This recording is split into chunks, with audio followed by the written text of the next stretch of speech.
ಆಪಾದಮೌಳಿಪರ್ಯಂತಂ ಗುರುಣಾಂ ಆಕೃತಿಂ ಸ್ಮರೇತ್ ತೇನ ವಿಘ್ನಾಃ ಪ್ರಣಶ್ಯಂತಿ ಸಿದ್ಧ್ಯಂತಿ ಚ ಮನೋರಥಾಃ. ವೇದಶಾಸ್ತ್ರಪುರಾಣಾನಾಂ ಏಕವಾಕ್ಯತ್ವಸಾಧಕಾನ್ ಶಿಷ್ಯಾತಿ ವತ್ಸಲಾನ್ ಧೀರಾನ್ ಬಾಳಗಾರು ಗುರೂನ್ ಭಜೆ. ಶರ್ವಾದಿವೃಂದಾರಕಮೌಳಿವೃಂದಂ ಏಣಾಯತೆ ಯನ್ನಖಚಂದ್ರವೃಂದೇ ಆನಂದತೀರ್ಥಾರ್ಯ ಶಿರೋಮಣೇಸ್ತತ್ ಪಾದಾರವಿಂದಂ ಪ್ರಣಮಾಮಿ ನಿತ್ಯಂ. ವೇದವ್ಯಾಸಗುಣಾವಾಸ ವಿದ್ಯಾಧೀಶ ಸತಾಂ ವಶ ಮಾಂ ನಿರಾಶಂ ಗತಕ್ಲೇಶಂ ಕುರುವನಾಶಂ ಹರೇ ನಿಶಂ. ಲಕ್ಷ್ಮೀಕರತಲಾಂಭೋಜ ಲಾಲನೀಯ ಪದಾಂಬುಜಂ ಪ್ರಣಮಾಮಿ ಹಯಗ್ರೀವಂ ದೇವತಾ ಚಕ್ರವರ್ತಿನಂ. ನಾರಾಯಣಾಯ ಪರಿಪೂರ್ಣಗುಣಾರ್ಣವಾಯ ವಿಶ್ವೋದಯಸ್ಥಿತಿಲಯೋನ್ಯತಿಪ್ರದಾಯ ಜ್ಞಾನಪ್ರದಾಯ ವಿಬುಧಾಸುರಸೌಖ್ಯದುಃಖ ಸತ್ಕಾರಣಾಯ ವಿತತಾಯ ನಮೋ ನಮಸ್ತೆ. ನಾರಾಯಣಂ ಸುರಗುರುಂ ಜಗದೇಕನಾಥಂ ಭಕ್ತಪ್ರಿಯಂ ಸಕಲಲೋಕನಮಸ್ಕೃತಂಚ ತ್ರೈಗುಣ್ಯವರ್ಜಿತಮಜಂ ವಿಭುಮಾದ್ಯಮೀಶಂ ವಂದೇ ಭವಗ್ನಮಮರ ಸುರಸಿದ್ಧವಂದ್ಯಂ. ನಾರಾಯಣಂ ನಮಸ್ಕೃತ್ಯ ನರಂ ಚೈವ ನರೋತ್ತಮಂ ದೇವೀಂ ಸರಸ್ವತೀಂ ವ್ಯಾಸಂ ತತೋ ಜಯಮುದೀರಯೇತ್. ಶ್ರೀ ಗುರುಭ್ಯೋ ನಮಃ. ಹರಿ ಓಂ. ಎಷ್ಟೇ ಸಾತ್ವಿಕರಿದ್ದರೂ ಮಹಾದುಷ್ಟರ ಸಂಪರ್ಕ ಆದಾಗ ಅವರ ಮನಸ್ಸು ಹೇಗೆ ಕೆಡಬಹುದು, ಎಷ್ಟು ಕಲುಷಿತ ಆಗಿ ಹೋಗಬಹುದು ಅಂತನ್ನೋದನ್ನು ತೋರಿಸಿಕೊಟ್ಟ ಪ್ರಕರಣ ಮಹಾಭಾರತ. ಇಷ್ಟು ವ್ಯತ್ಯಾಸ ಆಗಿ ಹೋಗ್ತದೆ. ಇವರು ಒಳ್ಳೆಯವರು ಕೆಟ್ಟವರು ಯಾವುದನ್ನು ಊಹೆ ಮಾಡಲಿಕ್ಕಾಗೋಲ್ಲ.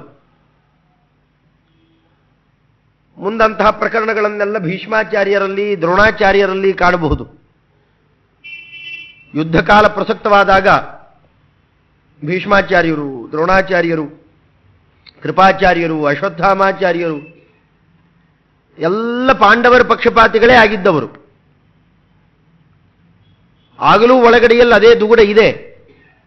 ಆದರೆ ದುರ್ಯೋಧನ ನಾನಾಕ್ರಮದಲ್ಲಿ ಮೋಸಗಳನ್ನು ಮಾಡಿ ಇವನ್ನೇನು ಎಳೆದು ಹಾಕ್ಕೊಂಡಿದ್ದ. ನೋಡೋರಿಗೆಲ್ಲ ಏನು ಅನಿಸ್ಬಿಟ್ಟಿತ್ತು, ಏನು ದುಷ್ಟರಿದ್ದಾರ್ರಿ. ಅಲ್ಲಿ ಬಂದವರು ಯಾರು ಅಂತ ಗೊತ್ತು, ಕೃಷ್ಣ ಯಾರು ಅಂತ ಗೊತ್ತು, ಭೀಮಸೇನ, ಧರ್ಮರಾಜ, ಅರ್ಜುನ ಎಲ್ಲ ಪರಿಚಯ ಇದೆ. ಆದರೂ ಅವರ ವಿರುದ್ಧ ಯುದ್ಧಕ್ಕೆ ಹೋಗ್ತಾ ಇದ್ದಾರೆ, ಇವರೆಲ್ಲ ಮಹಾ ದುಷ್ಟರಿದ್ದಾರೆ ಹೀಗೆ ಅನ್ನಿಸ್ಬೇಕು. ಇದು ಮುಂದೆ ಬರುವ ಪ್ರಕರಣ. ಅದರದ್ದೇ ಇನ್ನೊಂದು ಸೂಚನೆ ಕೊಟ್ಟರು ಇಲ್ಲಿ. ಪಾರ್ಥಾಹ ಇತಿಸ್ಮ ವಿದುರೋ ಅವದದಾಶು ಸೋಪಿ. ವಿದುರ ಬಂದು, ಅಣ್ಣ ನಿನಗೆ ಸೊಸೆಯಾಗಿದ್ದಾಳೆ ದ್ರೌಪದಿ, ಅವಳು ಯಜ್ಞದಲ್ಲಿ ಬಂದವಳು, ಅಂತಹ ಚೆಲುವೆ, ಇಂತಹ ಮಹತ್ವ ಇರುವ ಹೆಣ್ಣುಮಗಳು ನೀನು ಸೊಸೆಯಾಗಿದ್ದಾಳೆ. ನಿನ್ನ ಮಕ್ಕಳು ಮತ್ಸ್ಯಯಂತ್ರವನ್ನು ಭೇದನ ಮಾಡಿದ್ದಾರೆ. ಯಾರು? ದುರ್ಯೋಧನನ, ದುಶ್ಯಾಸನನ ಅಂತ ಕೇಳಿ. ತಪ್ಪಲ್ಲ, ಅಲ್ಲಿ ತನಕೇನು ತಪ್ಪಿಲ್ಲ. ಯಾಕೆ? ಇದ್ದವರೇ ಅವರು ಅಂತ ತಿಳ್ಕೊಂಡಿದ್ದಾರೆ. ಅವರೆಲ್ಲ ಪಾರ್ಥರು ಪಾಂಡವರು ಅಂತಂದಾಗ ಮುಖ ಹಿಂದಿತಲ್ಲ. ಆಗ ಒಳಗಡೆಯಲ್ಲಿ ಅಯ್ಯಯ್ಯೋ ಅವರಿನ್ನು ಬದುಕಿದ್ದಾರಾ,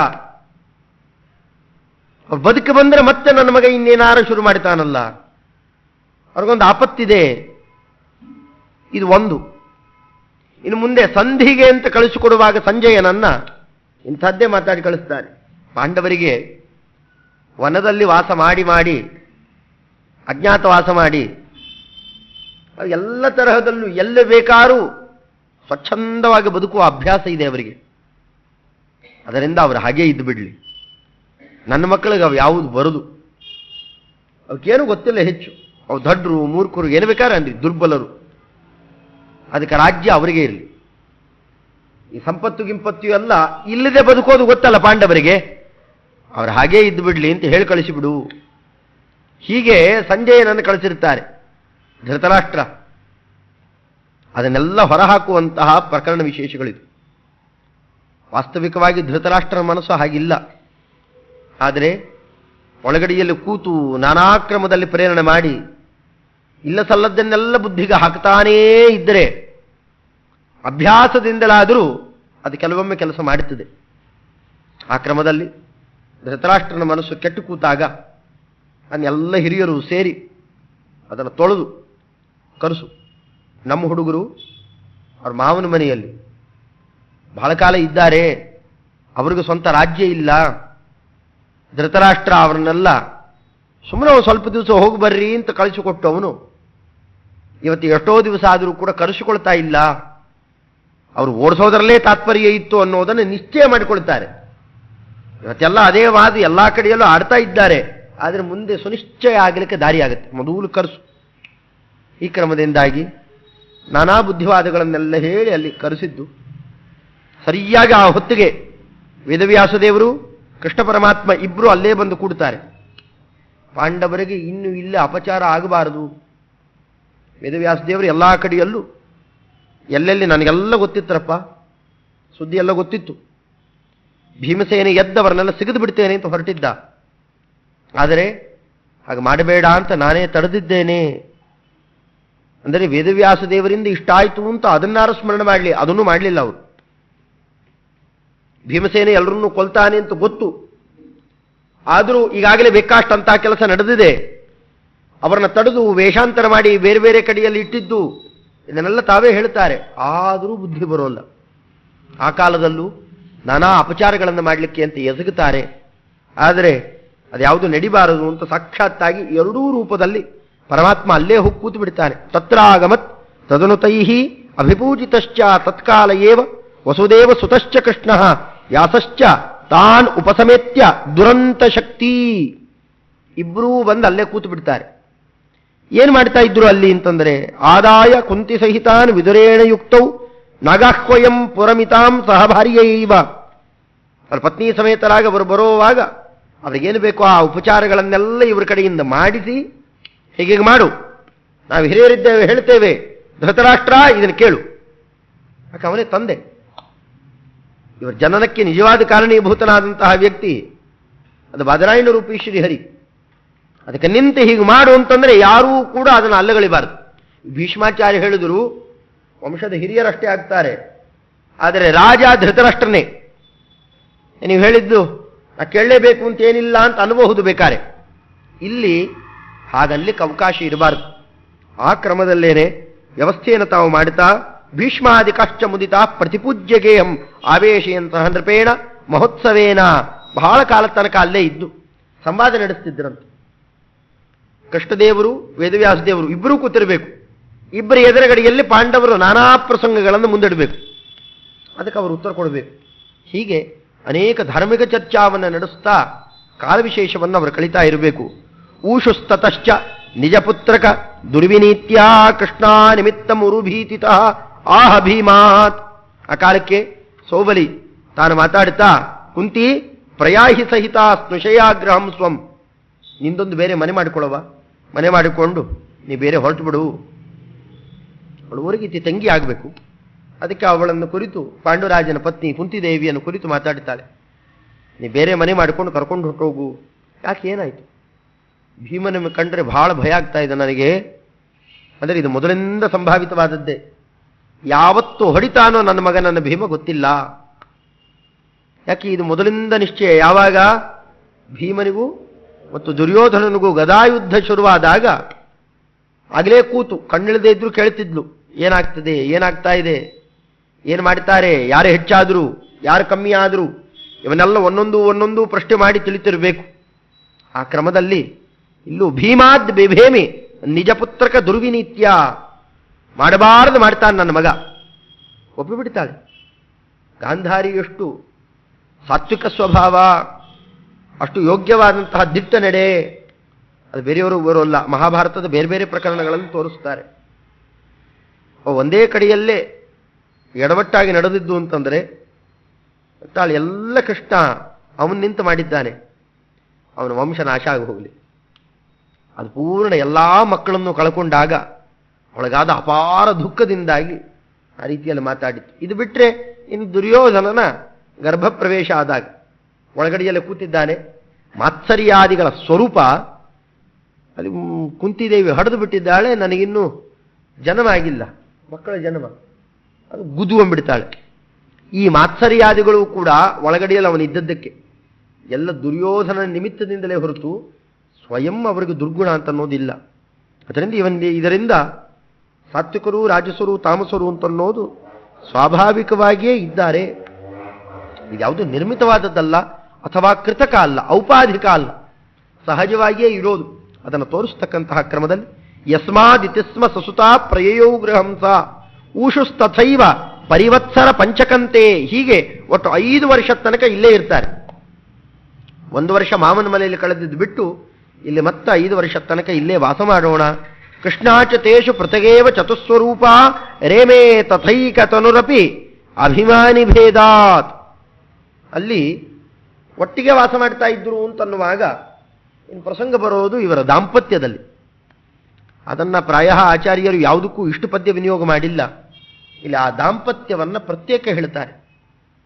ಪ್ರತ್ಯೇಕವಾಗಿಯೇನೆ ಕೃಷ್ಣಾದೇವಿ ಅವರವರ ಗಂಡಂದಿರ ಜೊತೆಯಲ್ಲಿ ವಿಹಾರ ಮಾಡ್ತಾ ಇದ್ಲು. ಆದರೂ ಇನ್ನೂ ಅನೇಕ ಪ್ರಶ್ನೆ ಬರೋದಿದೆ ಅದರ ಮೇಲೆ. ಏನಾರಾಗಲಿ ಒಂದೇ ಶರೀರ, ಒಂದೇ ಶರೀರದಲ್ಲಿ ಎಲ್ಲ ದೇವಿಯರು ಹೊಕ್ಕೊಂಡಿದ್ದಾಗ ಒಳಗಿದ್ದ ಜೀವರಿಗೆ ಸಂಪರ್ಕ ಆಗದೆ ಇರಬಹುದು. ಶರೀರ ಅಂತೂ ದುಷ್ಟ ಆಯ್ತಲ್ಲ. ಶರೀರ ಒಂದು ಶರೀರಕ್ಕೆ ಅನೇಕ ಪುರುಷರ ಸಂಪರ್ಕ ಆದರೆ ಅದನ್ನೇ ವ್ಯಭಿಚಾರ ಅಂತಂತಾರೆ. ಇಲ್ಲೂ ಹಾಗೆ ನಡೀತಿತ್ತಲ್ಲ. ಈ ಪ್ರಶ್ನೆಗೇನು ಉತ್ತರ? ಇದೆಲ್ಲದಕ್ಕೂ ಆಚಾರ್ಯರು ನೇರವಾಗಿ ಉತ್ತರ ಕೊಡ್ತಾರೆ. ಇವತ್ತೇನು ಸಮಾಜ ಏನೇನು ಪ್ರಶ್ನೆ ಕೇಳಬಹುದು ಅದನ್ನೆಲ್ಲ ಸ್ವೀಕಾರ ಮಾಡಿ ಉತ್ತರ ಕೊಡ್ತಾರೆ. ಅದನ್ನ ಕೃಷ್ಣಾಚತೇಷು ಪೃಥಗೇವ ಚತುಸ್ವರೂಪ ಕನ್ಯೈವ ಸಾಭವದತಃ ಪ್ರತಿವಾಸರಂಚ ಜನ್ಮಾಭವದ್ಯಭಿಮತೇ ಪೃಥಗೇವ ನಾಶಾತ್ ಪ್ರಾಯೋ ಹಿ ನಾಭಿಮತ ನಾಶಮವಾಪ ವಾಣಿ ತಸ್ಮಾನ್ ಮರುಚ್ಯ ಸಕಲೇಶ್ವ ಅಭಿವಿಷ್ಟಾಸೀತ್. ಇದು ಅಲ್ಲಿ ನಿಜವಾಗಿಯೂ ನಡೆದ ಪ್ರಕರಣ ಅಂತಂತಾರೆ. ಒಳಗಡೆಯಲ್ಲಿ 4 ಪ್ರತ್ಯೇಕ ರೂಪಗಳಿಂದ ಇದ್ದು ಅಲ್ಲಿ ಒಂದೊಂದು ರೀತಿಯಲ್ಲೂ ಕೂಡ ಅವರವರ ಪತ್ನಿಯರು ಅವರವರ ಜೊತೆಯಲ್ಲಿ ವಿಹಾರ ಮಾಡಬೇಕು. ಶರೀರ ಮಾಧ್ಯಮ ಒಂದೇ ಇತ್ತು, ಆದರೆ ಅವರವರ ಪತ್ನಿಯರೇ ಅವರವರ ಜೊತೆಯಲ್ಲಿ ವಿಹಾರ ಮಾಡ್ತಾ ಇತ್ತು. ಆಗಲಿ ಬೇರೆಯವರು ಹೇಗಿರ್ತಿದ್ರು ಅದು ಹಿಂದೆನೇ ಅಂದಿದ್ದಾರೆ ಆಚಾರ್ಯ. ಅವರೆಲ್ಲ ನಿದ್ರಾ ಮಾಡಿಬಿಡ್ತಿದ್ರು ಅಂತಂದಿದ್ದಾರೆ. ಅದರಿಂದ ಏನು ತಪ್ಪಿಲ್ಲ. ತಂದೆ ತಾಯಿಗಳ ಮಧ್ಯದಲ್ಲಿ ಮಕ್ಕಳಿದ್ದರೆ ಹೇಗೆ ತಪ್ಪಿಲ್ವೋ ಹಾಗೆ ಮುಖ್ಯಪ್ರಾಣದೇವರು ಭಾರತೀ ದೇವಿಯರು ವಿಹಾರ ಮಾಡ್ತಾ ಇದ್ದಾಗ ಬೇರೆ ಎಲ್ಲ ಅಲ್ಪದೇವಿಯರು ಅವರು ಇರ್ತಿದ್ರು. ಅವರು ಏನು ಅಂತಹ ತಪ್ಪ ಅಪರಾಧ ಆಗೋಲ್ಲ. ಇದು ವರ ಕೇಳೋ ಹೊತ್ತಿಗೆ ಕೇಳ್ಕೊಂಡ್ಬಿಟ್ಟಿದ್ದಾರೆ. ಆದರೂ ಒಂದೇ ಶರೀರದಲ್ಲಿದ್ದಾಗ ಶಾರೀರಿಕ ದೋಷ ಬಂತಲ್ಲ ಅಂತಂದರೆ ಅದನ್ನ ವಿಚಿತ್ರ ಕ್ರಮದಲ್ಲಿ ನಿವಾರಣೆ ಮಾಡುತ್ತಾರೆ. ಪ್ರತಿವಾಸರಂಚ ಕನ್ಯೈವ ಅಭವತ್. ಪ್ರತಿ ದಿವಸ, ವಾಸರ ಅಂದರೆ ದಿವಸ, ಪ್ರತಿನಿತ್ಯ ಬೆಳಗ್ಗೆ ಆಯಿತು ಅಂತಂದರೆ, ನಿದ್ರಾದಿಂದ ಉತ್ಥಾನ ಆಯಿತು ಅಂತಂದರೆ ಅವತ್ತು ಹೊಸ ಕನ್ಯೆ, ಅವಳು ಕನ್ಯೆಯೇ ಆಗಬೇಕು. ಮತ್ತೆ ಅಂದ್ರೇನು? ಹಿಂದಿನ ದಿವಸ ಇದ್ದ ಶರೀರ ಅವತ್ತಿಲ್ಲ. ಅಂದರೆ ಹಿಂದಿನ ದಿವಸ ಒಬ್ಬ ಪುರುಷನ ಜೊತೆಯಲ್ಲಿ ಸಂಪರ್ಕ ಮಾಡಿದ ಶರೀರ ಮತ್ತು ಇನ್ನೊಬ್ಬ ಪುರುಷನ ಜೊತೆಯಲ್ಲಿ ಸಂಪರ್ಕ ಮಾಡಿದರೆ ದೋಷ ಅಂತ ಆಗ್ತಿತ್ತು. ಅದು ಇಲ್ಲೇ ಇಲ್ಲ. ಹಿಂದಿನ ದಿವಸ ಸಂಪರ್ಕ ಮಾಡಿದ ಶರೀರವೇ ಬೇರೆ, ಈ ಶರೀರವೇ ಬೇರೆ. ಹಾಗೆ ಹೇಳ್ತೀರಿ? ಅದನ್ನು ಹೇಳೋದಕ್ಕೆ ಏನೋ ಕಲ್ಪನೆ ಚೆನ್ನಾಗಿದೆ, ಆದರೆ ಇದನ್ನು ಕೂಡಿಸೋದು ಹೇಗೆ? ಆಚಾರ್ಯರಂದರು ಜನ್ಮಾಭವದ್ಯಭಿಮತೇ ಪೃಥಗೇವ ನಾಶಾತ್. ಪ್ರತಿನಿತ್ಯ ಹೊಸದಾದಂತಹ ಜನ್ಮ ನಡೀತಿತ್ತು ಒಳಗಿದ್ದ ದೇವಿಯರಿಗೆ ಅಂತಂದು. ಹಾಗೆ ಅಭಿಮತಿ ನಾಶಾತ್, ತಮ್ಮ ಅಭಿಮಾನವನ್ನು ತ್ಯಾಗ ಮಾಡಿಬಿಡ್ತಿದ್ರಲ್ಲ ಪೂರ್ಣವಾಗಿ, ಇದು ನನ್ನದಲ್ಲ ಇದು ಬೇರೆಯವ್ರದು ಅಂತ ತ್ಯಾಗ ಮಾಡಿಬಿಟ್ಟಿದ್ರಿಂದ ಅದು ಅವರದ್ದು ಆಗ್ತಿರಲಿಲ್ಲ. ಭೂತ ನಿಂತುಕೊಂಡು ಬೇಕಾಷ್ಟು ಕೆಲಸ ತನ್ನದು ಅಂದ್ಕೊಂಡು ಎಷ್ಟೋ ದಿವಸ ಮಾಡಿ ಹೊಟ್ಟೋಗುತ್ತೆ. ಅದ್ರ ಶಿಕ್ಷಾ ಹಾಕೋದು ಯಾರಿಗೆ? ಅಪರಾಧ ಏನಾರು ಮಾಡಿದ್ರೆ ಆ ಜೀವನಿಗೆ ಹೊರತು ಭೂತಕ್ಕಲ್ಲ. ಹಾಗೆ ಒಳಗಡೆಯಲ್ಲಿ ಅಭಿಮತಿ ಇಟ್ಟುಕೊಂಡಿದ್ದಾಗ ಮಾತ್ರ ಅದವರು. ಅಭಿಮತಿ ಹೋಯ್ತು ಅಂತಂದ್ರೆ ಅವರು ಸತ್ತಂತೇನೆ. ಅದಕ್ಕೆ ಜೀವನ್ಮುಕ್ತರು ಅಂತ ಕೂಗುತ್ತಾರೆ ಜ್ಞಾನಿಗಳನ್ನು. ಶರೀರದಲ್ಲಿ ಇರ್ತಾರಷ್ಟೇ, ಆ ಶರೀರದ ಮೇಲೆ ಅಭಿಮಾನ ಇರೋಲ್ಲ. ಅದರಿಂದಾಗಿ ಅವರು ಬದುಕದಾಗೂ ಅಲ್ಲ, ಸತ್ತಾಗೂ ಅಲ್ಲ. ಅಂದ್ರೆ ಮುಕ್ತರೇ, ಜೀವನ್ ಮುಕ್ತರು. ಜೀವಂತರಾಗಿದ್ದಾರೆ, ಇದ್ದಾರೆ ಅಂದ್ರೆ ಇದ್ದಾರೆ, ಇಲ್ಲ ಅಂದ್ರೆ ಇಲ್ಲ. ಹೀಗೆ ಅದಕ್ಕೆಲ್ಲ ಕಾರಣ ಅಭಿಮತಿ ತ್ಯಾಗ. ಅಭಿಮತಿ ಅಂತಂದ್ರೆ ಅಭಿಮಾನ, ಮಾನ ಮತಿ ಎರಡು ಒಂದೇ. ಅಭಿಮತಿಯನ್ನ ತ್ಯಾಗ ಮಾಡ್ತಾ ಇದ್ರು. ಪ್ರಾಯೋಹಿ ನಾಭಿಮತಿ ನಾಶಮವಾಪವಾಣಿ. ಆದರೆ ವಾಣಿ ಅಂದರೆ ಇಲ್ಲಿ ಭಾರತೀ ದೇವಿಯರನ್ನು ತಗೊಂಡು ಭಾರತೀ ದೇವಿ ಮಾತ್ರ ಅಭಿಮಾನ ತ್ಯಾಗ ಮಾಡಿಲ್ಲ. ಅಲ್ಲಿ ಪ್ರಾಯ ಅಂತ ಒಂದು ಶಬ್ದ ಪ್ರಯೋಗ ಮಾಡಿದ್ದಾರೆ, ಅದರದ್ದು ಇನ್ನೂ ಹೆಚ್ಚು ವಿಮರ್ಶೆ ಮಾಡಬೇಕು ಅಂತಾರೆ ಜ್ಞಾನಿಗಳು, ವ್ಯಾಖ್ಯಾನಕಾರರಲ್ಲ. ಪ್ರಾಯ ಅಂತಾರೆ, ಯಾವಾಗಲೂ ಅಭಿಮಾನ ತ್ಯಾಗ ಆಗಿರಬೇಕು. ಹಾಗಾದರೆ ಅದರ ಬಗ್ಗೆ ಇನ್ನೂ ಹೆಚ್ಚು ವಿಮರ್ಶೆ ಮಾಡಿದ್ದಾರೆ. ಆದರೆ ಹೆಚ್ಚು ಎಲ್ಲೂ ಭಾರತೀ ದೇವಿಯರು ತಮ್ಮ ಅಭಿಮಾನ ತ್ಯಾಗ ಮಾಡಬೇಕಾದ ಅಗತ್ಯ ಇರಲಿಲ್ಲ. ಯಾಕೆ? ಹಾಗಾದ್ರೆ ಅವರಿಗೇನಾದ್ರು ದೋಷ ಬರಬಹುದಾದ ಅವಕಾಶ ಇದೆಯಲ್ಲ? ಇಲ್ಲ ಅಂದ್ರು. 4 ಜನರಲ್ಲೂ ಸಕಲೇಶು ಅಭಿವಿಷ್ಟಾಸೀತ್. ಧರ್ಮರಾಜ ದ್ರೌಪದಿ ಸಂಪರ್ಕ ಮಾಡಿದರೆ ದ್ರೌಪದಿ ದೇವಿ ವಾಣಿದೇವಿ ಅಂದರೆ ಭಾರತೀ ದೇವಿ ಇದ್ದೇ ಇದ್ದಾಳೆ. ಧರ್ಮರಾಜನಲ್ಲಿ ಸೌಮ್ಯ ರೂಪದಿಂದ ಇದ್ದೇ ಇದ್ದಾರೆ ಮುಖ್ಯ ಪ್ರಾಣಿದೇವರು. ಅವರವರೇ ವಿಹಾರ ಮಾಡ್ತಾ ಇದ್ರು, ಇವರಿಬ್ಬರಲ್ಲಿ ವಿಹಾರ ಮಾಡ್ತಾ ಇದ್ರು. ಇದು ಎಲ್ಲರ ಶರೀರದಲ್ಲೂ ಇದೆ ಎಂದರು. ಎಲ್ಲಾ ದಂಪತಿಗಳಲ್ಲೂ ಹೀಗೆ ಇರೋದು. ಇಲ್ಲಿ ವಿಶೇಷ ಅಷ್ಟೇ, ಅವರೇ ಹೆಚ್ಚು ಅಭಿಮಾನ ಇಟ್ಟು ಬಂದಿದ್ದಾರೆ. ಅಲ್ಲಿ ಹೆಚ್ಚು ಅಭಿಮತಿ ಇರೋಲ್ಲ, ಇಲ್ಲಿ ಹೆಚ್ಚು ಅಭಿಮಾನ ಇರುತ್ತೆ. ಅದರಿಂದಾಗಿ ಇಲ್ಲಿ ಯಾವುದೇ ತರಹದಲ್ಲೂ ದೋಷಕ್ಕೆ ಅವಕಾಶ ಇಲ್ಲ. ಆದರೆ ಇದರ ಮೇಲೆ ಸಾಂಪ್ರದಾಯಿಕ ಉತ್ತರ ಅಲ್ಲೊಂದು ಪ್ರಶ್ನೆ ಉತ್ತರ ಬರ್ತದೆ. ಅವಳು ಪ್ರತಿನಿತ್ಯ ಕನ್ಯೆ ಆಗ್ತಾ ಇದ್ಲು ಅಂತಂದ್ರೆ, ಒಮ್ಮೆ ಮದುವೆ ಆಗಿತ್ತು, ಆಮೇಲೆ ಇವರು ಪ್ರತಿನಿತ್ಯ ಸಂಪರ್ಕ ಮಾಡ್ತಾ ಇದ್ರು. ಆದರೆ ಕನ್ಯೆಯನ್ನ ಸಂಪರ್ಕ ಮಾಡಿದರೆ ಮಹಾದೋಷ ಹೇಳಿದ್ದಾರೆ. ಅವಿವಾಹಿತ ಸ್ತ್ರೀಯನ್ನ ಸಂಪರ್ಕ ಮಾಡಿದರು ಅಂತಂದ್ರೆ ಕನ್ಯಾಗಮನ ಅದು ಒಂದು ಮಹಾಪಾತಕ, ಪಾತಕಗಳಲ್ಲಿ ಸೇರೋದು. ಪ್ರತಿನಿತ್ಯ ಕನ್ಯೆ ಆಗ್ತಿದ್ದು ಅವಳು ಇವರು ಉಪಭೋಗ ಮಾಡ್ತಾ ಇದ್ರು ಅಂತಂದ್ರೆ ಅದು ಇನ್ನೊಂದು ದೋಷ ಆಯ್ತಲ್ಲ. ಇಲ್ಲ ಅಂದಿದ್ದಾರೆ ಆಚಾರ್ಯರು. ಇದು ಗಂಧರ್ವೋಪಭೋಗದಂತೆ, ಗಾಂಧರ್ವ ವಿವಾಹ ಪ್ರತಿನಿತ್ಯ ನಡೀತಿತ್ತು ಅಂದಿದ್ದಾರೆ. ಅಲ್ಲಿಗೆ ವಿಚಿತ್ರ ಪ್ರಕರಣ ಆಗೋಯಿತು. ದ್ರೌಪದಿ ದೇವಿಯರು ಅಂತಂದ್ರೆ ಪ್ರತಿನಿತ್ಯ ಹುಟ್ಟುವ ಹೊಸ ಕನ್ಯೆ, ಪ್ರತಿನಿತ್ಯ ಹೊಸ ಕನ್ಯೆಯೇ. ಆ ಕನ್ಯಾತ್ವ ಅಂತನ್ನೋದನ್ನು ಬೇರೆ ಬೇರೆ ಕಡೆನೂ ಕೇಳ್ತೇವೆ. ಎಲ್ಲಿ? ಸತ್ಯವತಿ ದೇವಿ ವೇದವ್ಯಾಸ ದೇವರನ್ನ ಪಡೆದ ಮೇಲೂ ಮತ್ತೆ ಪರಾಶರರಿಂದಾಗಿ ಕನ್ಯಾತ್ವವನ್ನು ಪಡ್ಕೊಂಡ್ಲು. ಕೆಲವೆಲ್ಲ ಮನುಷ್ಯರು ಕೇಳಬೇಕಷ್ಟೇ, ಎಲ್ಲ ಅರ್ಥ ಆಗೋಲ್ಲ. ನಮ್ಮ ಹತ್ತಿರದಲ್ಲೇ ನಡೆದ ಎಷ್ಟೋ ಪ್ರಕರಣ ಇದೆ. ಗೋಪಾಲದಾಸರು ಜಗನ್ನಾಥದಾಸರಿಗೆ 40 ವರ್ಷ ಆಯುಷ್ಯ ಕೊಟ್ಟರು. ಅವ್ರು ಬದುಕಿದ್ದೇನೋ ನಿಜ. ಗೋಪಾಲದಾಸರು ಮೊದಲು ನಿರ್ಯಾಣ ಮಾಡಿದ್ದಾರೆ, ಜಗನ್ನಾಥದಾಸರು ಅದರಂತೆ 40 ವರ್ಷ ಬದುಕಿದ್ರು ಅನ್ನೋದರಲ್ಲಿ ಯಾರ ವಿವಾದವೂ ಇಲ್ಲ. ವಿವಾದ ಇದ್ದಿದ್ರೆ ಅವತ್ತು ಯಾರನ್ನ ಅನ್ಬೇಕಾಗಿತ್ತು. ಇಲ್ಲ, ಅದೇ ಕ್ರಮದಲ್ಲೇ ಇದ್ರು ಅಂತ ಹೇಳ್ತಾರೆ. ಆ ಆಯುರ್ಮಾನದಲ್ಲೇನೆ ಅವರು ಬೇರೆ ಬೇರೆ ಕೃತಿಗಳನ್ನೆಲ್ಲ ನಿರ್ಮಾಣ ಮಾಡಿದ್ದಿದೆ. ಯಾಕೆ ಕೊಟ್ರು? ಆಯುಷ್ಯ ಕೊಡೋದು ಅಂದ್ರೆ ಏನರ್ಥ? ಅವು ಬಕ್ರೀಲಿ ಕೊಟ್ರು ಅಂತಂತಾರೆ. ಕೊಡ್ಲಿಕ್ಕೆ ಬರ್ತದಾ? ನಮಗದು ಹೇಗೆ ಅಂತ ಗೊತ್ತಾಗ್ತದ? ಇದು ಗೊತ್ತಿಲ್ಲ ಅಷ್ಟೇ. ಆದರೆ ಇಂತಹ ಪ್ರಕರಣ ಇದೆ ಅಂತಂದಾಗ, ಅದು ನಿಜವಾಗ್ಲೂ ನಡೆದಿದ್ದಾಗ ಒಪ್ಪಬೇಕಷ್ಟೆ. ಇದು ಪೂರ್ಣ ನಮಗೆ ಅರ್ಥ ಆಗೋಲ್ಲ. ಅದಕ್ಕೆ ಕಡೆಗೆ ಆಚಾರ್ಯರು ಅಂದುಬಿಡ್ತಾರೆ, ಏವಂ ಸ ವಾಯುರ್ ಅನುಯಿಷ್ಟ ಯುಧಿಷ್ಠಿರಾದಿ ಭೀಮಾತ್ಮನೈವ ರಮತೆ ಸತತಂ ತಯೈಕಃ. ಎಲ್ಲ ಮಲ್ಕೊಂಡಿರ್ತಿದ್ರು ಅಷ್ಟೇ. ಇವರಿಗೆ ಯಾರಿಗೂ ಹೆಚ್ಚಿನ ಅಭಿಮತಿ ಇಲ್ಲ ಅಲ್ಲೆಲ್ಲ. ಅವರೆಲ್ಲರದ್ದು ಕೂಡ ಅವರವರು ತಮ್ಮ ತಮ್ಮ ಉಪಭೋಗ ಮಾಡೋ ಕ್ರಮವೇ ಹೊರತು ಅಲ್ಲಿ ಮುಖ್ಯವಾಗಿ ಎಲ್ಲ ಕಡೆಯಲ್ಲೂ ಇದ್ದವರು ಭೀಮಸೇನ ದೇವರೇ. ಅದು ಕೆಲವು ಕಾಲದ ತನಕ ಮಾತ್ರ ಇತ್ತು. ಆಮೇಲಂತೂ ಅದಕ್ಕೂ ಅವಕಾಶ ಇಲ್ಲ, ಈ ಪ್ರಶ್ನೆಯೇ ಇಲ್ಲ ಮುಂದೆ. ಅದು ಯುದ್ಧಾದ ನಂತರದಲ್ಲಿ. ಅನ್ಯಾದೃಶಾಹಿ ಸುರಭುಕ್ತಿ ರಥೋನ್ಯ ರೂಪ. ಏನಾರು ಹೇಳ್ರಿ, ಒಬ್ಬಳೇ ಜೀವ, ಒಂದು ಶರೀರ, ಒಟ್ಟೊಟ್ಟಿಗೆ ಇಬ್ಬಿಬ್ರು ಉಪಭೋಗ ಮಾಡಿದ್ರು ಅಂತನ್ನೋದನ್ನ ಒಪ್ಪೋದು ಹೇಗೆ? ಮನುಷ್ಯೋಪಭೋಗದಂತಲ್ಲ. ದೇವತಾ ಉಪಭೋಗ ಕ್ರಮ ಅದು ಬೇರೆ ಬೇರೆ ರೀತಿಯಲ್ಲಿದೆ. ಗರ್ಭಾಧಾನ ಕ್ರಮವೇ ಬೇರೆ ಬೇರೆ ಕ್ರಮದಲ್ಲಿದೆ. ಈಗ ಆಮೆಯನ್ನು ತಗೊಂಡು ಹೋಗಿ ಹೆಣ್ಣಾಮೆಯನ್ನ ಬಾವಿಯಲ್ಲಿ ಯಾವಾಗಲೂ ಒಗೆದು ಬಿಟ್ಟಿರ್ತಾರೆ. ಎಷ್ಟೋ ವರ್ಷಗಳಾದ ಮೇಲೆ ಅದು ಗಂಡಾಮೆಯನ್ನು ನೆನೆಸಿಕೊಂಡ್ರೆ ಅದು ಗರ್ಭಿಣಿಯಾಗುತ್ತಂತೆ. ಅದು ಗರ್ಭಾಧಾನ ಕ್ರಮವೇ ಬೇರೆ. ನವಿಲಿನಲ್ಲಿ ಕಣ್ಣೀರು ಕುಡಿದರೆ ಅದು ಗರ್ಭವತಿ ಆಗುತ್ತಂತೆ. ಅಂದರೆ ವೀರ್ಯಪ್ರಸಾರ ಕ್ರಮ ಅದು ಬಲು ವಿಚಿತ್ರ ಕ್ರಮದಲ್ಲೆಲ್ಲ ಇದೆ. ಅಷ್ಟೇ ಯಾಕೆ? ಸ್ಪೃಷ್ಟೇ ವಯಂ ಪ್ರೀತಿಮತಾನಿಲೇನ ನರೇಂದ್ರ ಕಾಂತಾ ಸುಷುವೇತ್ರ ಕುಂತಿ. ಈ ಮೀನುಗಳಲ್ಲಿ ಬೇರೆ ಕ್ರಮ ಇದೆ. ಇಲ್ಲೇ ನಾವು ನೋಡೋ ಹೊತ್ತಿಗೆ ಕುಂತಿದೇವಿಯನ್ನ ಬರೀ ಮುಖ್ಯ ಪ್ರಾಣದೇವರು ಸ್ಪರ್ಶ ಮಾಡಿದ್ದಷ್ಟೇ, ಅವ್ರ ಜೊತೆಯಲ್ಲಿ ಉಪಭೋಗ ಇಲ್ಲ. ಸ್ಪೃಷ್ಟೈವಯಂ ಕೇವಲಂ ಸ್ಪೃಷ್ಟ, ಬರೀ ಮುಟ್ಟಿದ್ದಷ್ಟೇ. ಇನ್ನು ವೀರ್ಯಪ್ರಪೂರಿತವಾದಂತಹ ಹಣ್ಣಿನಿಂದಾಗಿ ವೀರ್ಯಪ್ರಸಾರ ಮಾಡಿದ್ದ ಕ್ರಮ ಅಂಜನಾದೇವಿಯಲ್ಲಿ ನೋಡಬಹುದು. ಹೀಗೆ ಒಂದೊಂದು ಕಡೆಯಲ್ಲೂ ಒಂದೊಂದು ವಿಚಿತ್ರ ಇದೆ. ಅಂತಹ ಜನ್ಮಗಳನ್ನೆಲ್ಲ ಭಾರತದಲ್ಲಿ ಬೇಕಾಟ್ಟು ಕೇಳಿದ್ದೆವು ಕೂಡ. ಅದು ಆಶ್ಚರ್ಯವೂ ಅಲ್ಲ.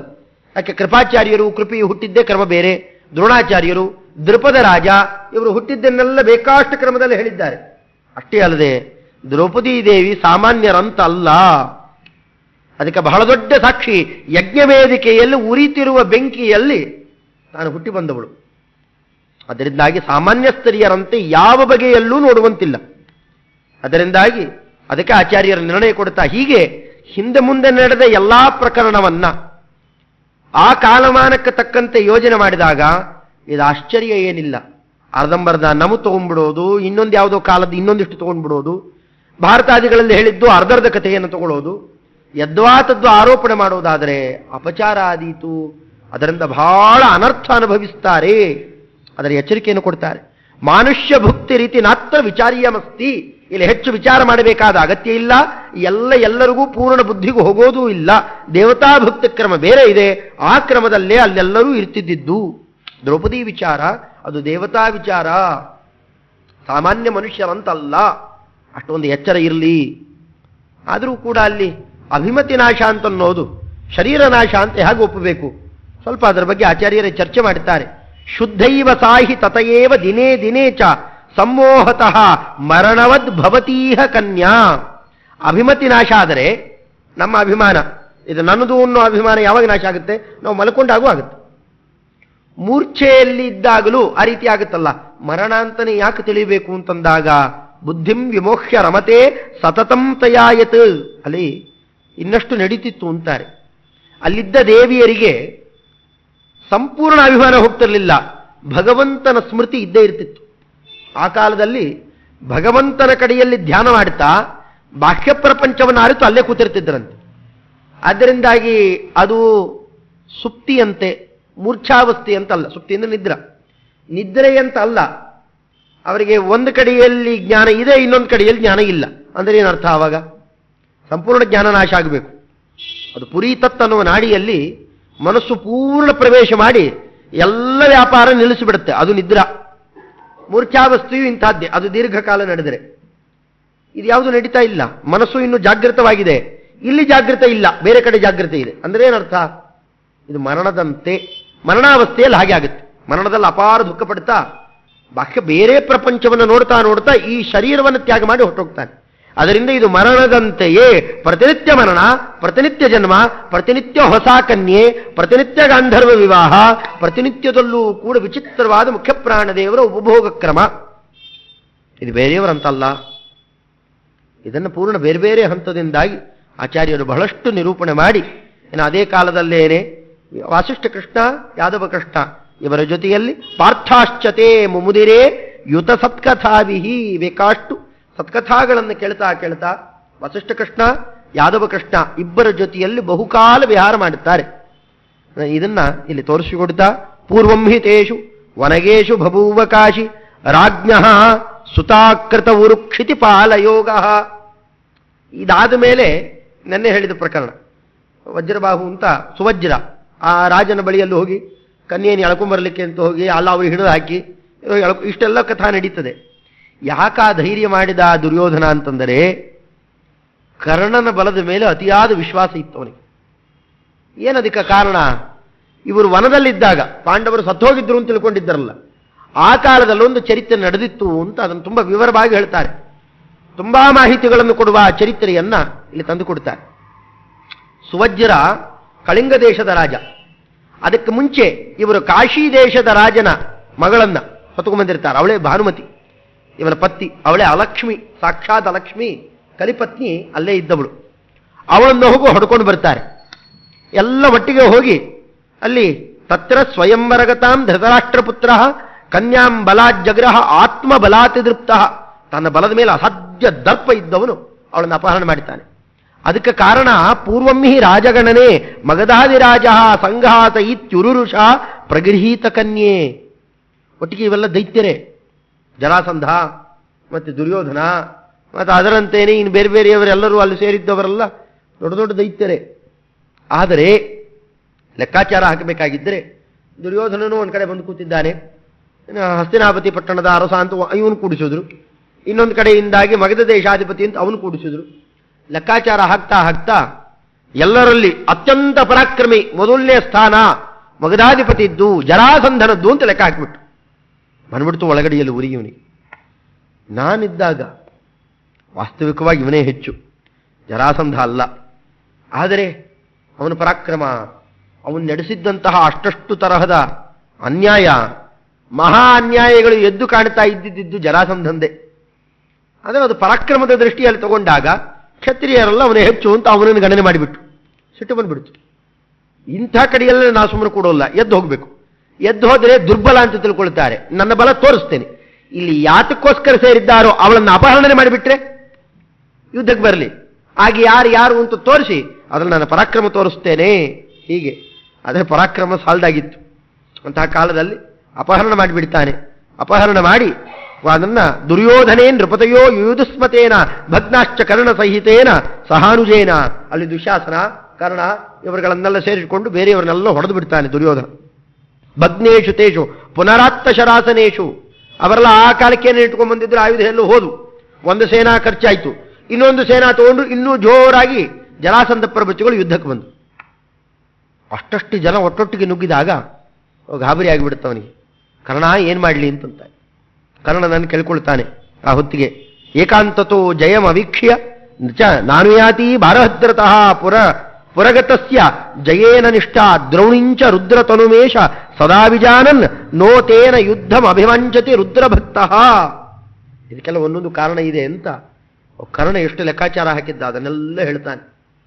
ಕರ್ಣ ಸ್ವಲ್ಪ ಕಾಲ ನಿಂತು ಅವನು ಪ್ರತ್ಯೇಕ ಕರ್ಕೊಂಡು ನೀ ಇಲ್ಲಿರಬೇಡ ಅಂತ ಓಡ್ ಹೊಟ್ಟೋಗ್ಬಿಡು.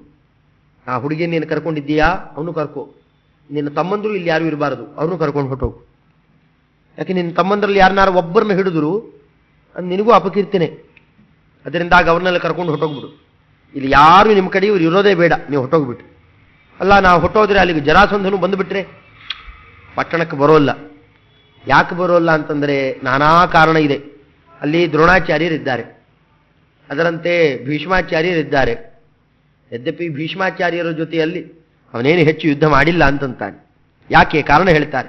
ಏಕೋಹಮೇವ ನೃಪತೀನ್ ಪ್ರತಿಯೋಧಯಿಷ್ಯೆ ಏತೈರ್ಮೈ ಪ್ರತಿಜಿತೇಪಿ ನತೇ ಅತ್ಯ ಕೀರ್ತಿ ಏಕಂ ಚ ತೇ ಅನುಜಮಿಮೇ ಚ ಯದಿ ಪೌರುಷೇಣ ಗೃಹೀಯು ಅತ್ರ ತವ ಕೀರ್ತಿ ರೂಪೈತಿ ನಾಶಂ. ನಾವೊಬ್ಬನೇ ಯುದ್ಧ ಮಾಡ್ತೇನೆ, ನನ್ನ ಅಕಸ್ಮಾತ್ತಾಗಿ ಹಿಡಿದು ಹಾಕಿದ್ರು ನೀನಂತೂ ಹೊರಟೋಗಿರ್ತಿ, ನೀ ಪಟ್ಟಣಕ್ಕೆ ಹೋಗು. ನನ್ನ ಹಿಡಿಲೇಬೇಕಾಗಿದ್ದರೆ ನನ್ನನ್ನು ಯಾರು ಹಿಡಿಲಿಕ್ಕೂ ಆಗೋಲ್ಲ, ಅದು ನನ್ನ ಬಲ. ಕಾರಣ ಪರಶುರಾಮ ದೇವರ ಅನುಗ್ರಹ ಇದೆ. ಯಾರ ಮೇಲೂ ನಾನೇನು ಸ್ಪರ್ಧೆ ಮಾಡ್ತಾ ಇಲ್ಲಿ. ಈಗ ನೀನು ರಕ್ಷಣೆ ಮಾಡಬೇಕಾಗಿದೆ ಅಷ್ಟೇ. ಏನಾಗುತ್ತೋ ಆಗಲಿ, ಸ್ಪರ್ಧೆ ಮಾಡ್ಲಿಕ್ಕೆ ಹೋಗೋಲ್ಲ. ಹಿಡಿದ್ರು ಹಿಡಿಲಿ, ನನ್ನ ಹಿಡಿದ್ರೆ ನಿನಗೆ ಅಪಕೀರ್ತಿ ಇಲ್ಲ. ಯಾಕೆ? ದುರ್ಯೋಧನ ಇವನೊಬ್ಬ ಸಖ ಅಷ್ಟೇ. ಸ್ನೇಹಿತರಲ್ಲಿ ಯಾರನ್ನೋ ಹಿಡಿದ್ರೆ ಇವರು ಒಬ್ಬರಿಂದ ಒಬ್ಬರಿಗೆ ಏನು ಬರುತ್ತೆ? ಅಣ್ಣ ತಮ್ಮಂದ್ರಲ್ಲಿ ಒಬ್ಬರನ್ನ ಹಿಡಿದ್ರೆ ಇವನು ದುರ್ಯೋಧನನ ತಮ್ಮ ಅಂತ ತೋರಿಸ್ತಾರೆ. ಅವಾಗ ನಿನಗೆ ಅಪಕೀರ್ತಿ ಬಂದಿತು. ಅದರಿಂದ ಎಳ್ಕೊಂಡು ಹೊಟ್ಟೋಗ್ಬಿಡು. ಭೀಷ್ಮಾದಯೋಪಿ ನಹಿ ಯೋಧಯಿತು ಸಮರ್ಥ ರಾಜ್ಞಾಹ್ಯನೇನ ತತಯೇವ ಹಿ ಬಾಲ್ಹಿಕೋಸ್ಯ ಭೃತ್ಯೋ ಬಭೂವನತು ಭೀಷ್ಮಮಯಂ ಯುಧೇಗಾತ್ ರಾಜಾ ನಹೀತಿ ನಚತೇನ ವಿರೋಧಾಸೀತ್. ಆದರೆ ಇವನು ಅಲ್ಲಿಗೆ ಬಂದ ಅಂತಂದ್ರೆ ಅಲ್ಲಿ ದೊಡ್ಡ ಸೇನೆ ಇದೆ, ಅಲ್ಲಿ ಹೊಡೆತ ತಿಂತಾನೆ ಜರಾಸಂಧ. ಅಲ್ಲಿಗೆ ಬರೋದಿಲ್ಲ. ಭೀಷ್ಮಾಚಾರ್ಯರ ಜೊತೆಯಲ್ಲಿ ಯುದ್ಧ ಮಾಡಲಿಲ್ಲ. ಯಾಕೆ ಮಾಡಲಿಲ್ಲ ಅಂತಂದ್ರೆ ಅವನೇನು ರಾಜ ಅಲ್ಲ. ರಾಜ ಅಲ್ಲದೇ ಇರೋರ ಜೊತೆಯಲ್ಲೆಲ್ಲ ರಾಜನಾದವನು ನಾ ಯಾಕೆ ಯುದ್ಧ ಮಾಡಲಿ ಅಂತಂತಾನೆ. ಬೇರೆ ಯಾವ್ದಾನ ರಾಜರ ಜೊತೆಯಲ್ಲಿ ಯುದ್ಧ ಮಾಡುವಾಗ ಅವರು ಯಾರಿಗೆ ಬಂದರೆ ಯುದ್ಧ ಮಾಡಬೇಕಷ್ಟೇ, ಅದರಿಂದ ಅವ್ರ ಜೊತೆ ಯುದ್ಧ ಮಾಡೋಲ್ಲ ಅಂತಂತಾನೆ. ಅವರು ಅಸಾಧ್ಯ ಪರಾಕ್ರಮಗಳಿದ್ದಾರೆ. ಇನ್ನು ಪರಶುರಾಮದೇವರ ಶಿಷ್ಯರು ದ್ರೋಣಾಚಾರ್ಯರಿದ್ದಾರಲ್ಲಿ, ಅದರಿಂದಾಗಿ ಅವರನ್ನೆಲ್ಲ ಯುದ್ಧ ಮಾಡಿ ಗೆಲ್ಲೋದು ಬಹಳ ಕಷ್ಟ ಇದೆ. ಇದರ ಮೇಲೆ ಪಟ್ಟಣಕ್ಕೆ ಅವನು ಬರೋಲ್ಲ. ಯಾಕೆ? ಅವನು ರುದ್ರಭಕ್ತ. ಅಲ್ಲಿರ್ತಕ್ಕಂತಹ ಅಶ್ವತ್ಥಾಮಾಚಾರ್ಯರು ರುದ್ರಾವತಾರಿಗಳು ಅಂತ ಅವನಿಗೆ ಚೆನ್ನಾಗಿ ಗೊತ್ತು. ರುದ್ರಾಂಶ ಸಂಭೂತರು. ನಾವು ಹೋದರೆ ನಾಳೆ ಅವರ ಮೇಲೆ ಯುದ್ಧ ಮಾಡಬೇಕಾಗತ್ತೆ. ಅದಕ್ಕೆ ಬೇಡ, ನಾ ಯುದ್ಧ ಮಾಡೋಲ್ಲ ಅಂತಾನೆ, ಅಲ್ಲಿಗೆ ಬರಲ್ಲ. ನೀ ಪಟ್ಟಣಕ್ಕೆ ಹೊಟ್ಟೋಗಿ ಸೇರ್ಕೊಂಡ್ಬಿಡು.